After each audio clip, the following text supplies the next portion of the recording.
Hey guys, welcome back to my channel. Today I wanted to talk about the disappearance of Crystal Rogers. I've actually been watching the special on Oxygen.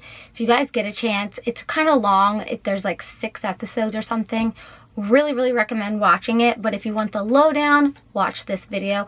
The case is completely crazy, so many twists and turns, and I'm just going to jump right into it. So, Crystal Rogers is a woman from Bardstown, Kentucky. She went missing on July 3rd, 2015. She was a 35-year-old mother of 5. She started having babies when she was younger, and from what everyone says, she loved being a mother, she loved being around family. She basically lived to be a mother. She was always with them. At the time of her disappearance, she was living with her boyfriend, Brooks, which she had a 2-year-old son with, along with her other children. What's really sad is that Brooks was not a typical stepfather. Basically, he favored his son and his stepchildren. He didn't really get along with, he didn't really care about. Basically, when they would go grocery shopping, he would only pay for groceries for his son. She had to pay with her own money for the other children. Now, on that July 3rd, Crystal's cousin actually said she saw Crystal earlier that afternoon in Walmart. And Crystal's ex-husband said that he saw her that day too when she dropped off 2 of her children to him. Now, her family says that she actually had a planned date night with Brooks, her boyfriend. Brooks claims that they were at his mom's farm feeding the cows. And when they returned home, he says that he went to bed and she stayed up on the couch in the living room playing games on her phone. Now, July 4th, that's when there's a police report filed. Basically, her daughter was trying to get a hold of her and she couldn't get a hold of her. So then basically the daughter called her grandmother, which is Crystal's mom, asking if she had talked to Crystal. No, so she tried to call Brooks. Brooks did not answer. And when that happened, that's when her mom started to worry. Now, the grandmother is actually the one who filed the police report that day, and the reason she did that is because, again, Brooks wasn't answering her, no one could get a hold of Crystal, and that's when they started to look around town as well. July 5th is when her car was actually found. They actually spotted her car on the side of Bluegrass Highway, the Chevy sedan that was maroon. Her dad, Tommy, went there immediately. They found her keys in the car, they found her purse, and also found her cell phone that wasn't charged. After her car was found, her friends, family, a lot of the people in the town began to look for her, search for the area. July 6th is when they announced a reward to be able to find her or for any leads or tips.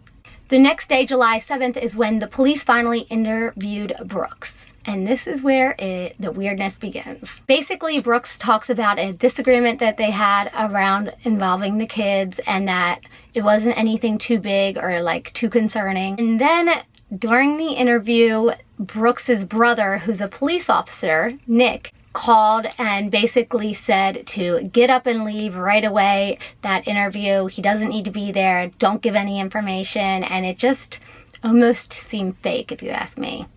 July 10th is when the police go and search Brooks's property, which is the farm that they were on feeding the cows during date night. They didn't find anything on the property. July 15th is when Brooks's brother, the police officer that called him during the video, was interviewed. And that didn't go great. He was very aggressive. He was very rude. He wasn't helpful. He didn't want to answer questions. He initially refused to sit down and talk to the investigators, but when he finally did, he just was uncooperative.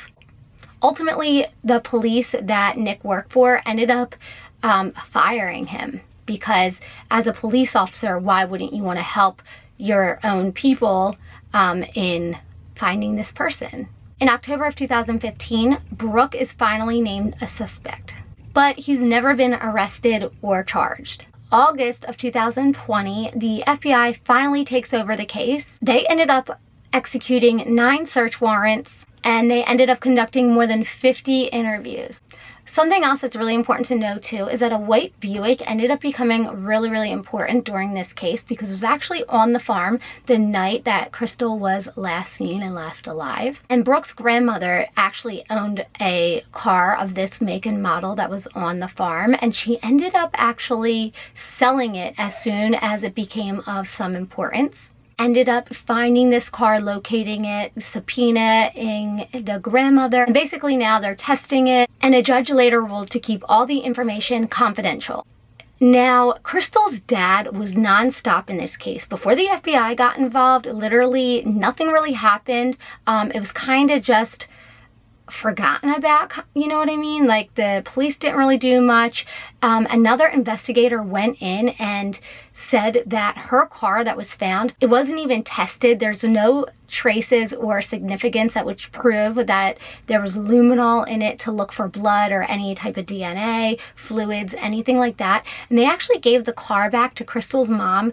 I believe it was the next day that they had recovered it. Tommy, Crystal's dad, had went above and beyond. He had loads of information, and he was getting really close to what he believes who did this to her. And apparently he had so much evidence proving this. Now, what's really weird about the state of Kentucky is you can only have 15 pieces of evidence to show during trial, which is so crazy. So if you have 150 pieces of evidence, you can only use 15 of them. That's so strange, and that definitely needs to change. But Tommy ended up going hunting with his 12-year-old grandson on the morning of November 19th, 2016. Now, at some point, he remained alone in the fields where he was hunting, and he's been hunting these lands for like 12 to 15 years, the same areas all the time. It wasn't an unknown area. And when his grandson was walking back to the car, he heard loud, huge bang, and Tommy was shot and killed by one bullet to the chest. So whoever did this was watching, they were waiting. It only took one bullet to get right to the chest. Very accurate. That's not something that's easily done. So it's pretty obvious that it wasn't a mistake. It was meant to happen. Tommy's gun was never fired.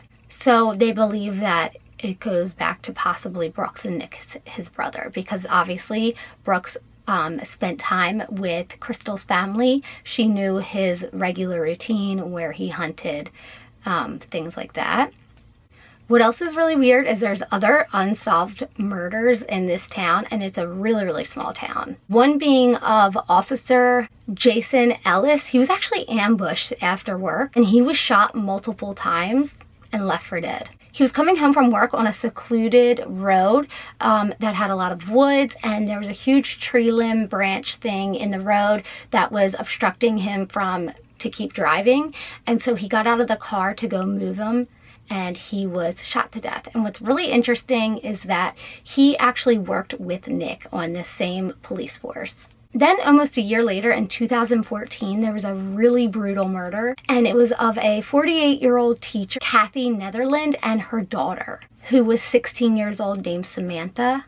They both suffered knife wounds to their necks and bludgeoned to death on their head inside of their homes. Also, Crystal's aunt disappeared in 1979. Her name was Sherry Ballard, and she was 19 at the time, and she was over 7 months pregnant. This is really sad too.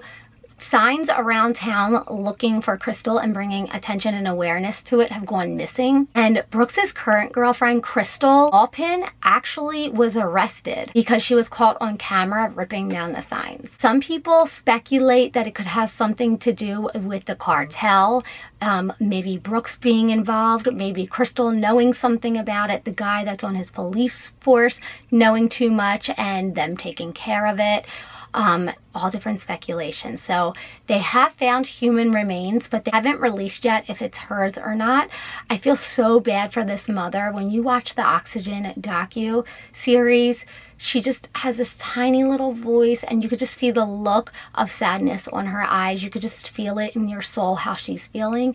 So I hope this case gets closed, especially for the mother. Just losing her daughter and her husband is just devastating. I'll definitely be sure to update you guys, and don't forget to subscribe, share this video so the word can get out. So hopefully they do find her, and I love you guys. Thank you so much for watching, and I'll see you soon. Bye.